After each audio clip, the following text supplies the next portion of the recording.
Market பொறுத்த வரைக்கும் 2 விஷயம் தான். ஒண்ணு லாபம், நஷ்டம். அந்த லாப நஷ்டத்துக்கு 2 காரணம். ஒண்ணு பயம், இன்னொன்னு பேராசை. இந்த 2 விஷயத்துல தான் இங்க ட்ரேடே நடந்துட்டு இருக்கு இல்லையா?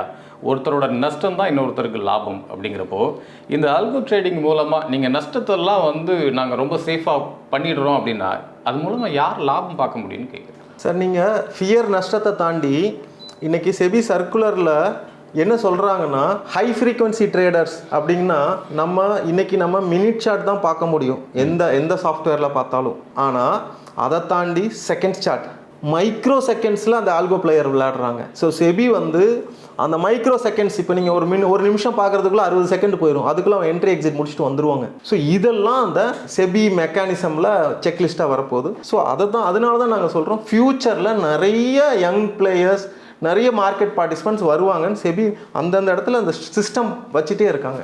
ஸோ அதுக்கு முதற்படியாக என்னென்னா, எல்லாத்துக்கும் ஈக்குவல் அக்சஸ் கொடுக்கணும் அப்படின்னு சொல்கிறாங்க.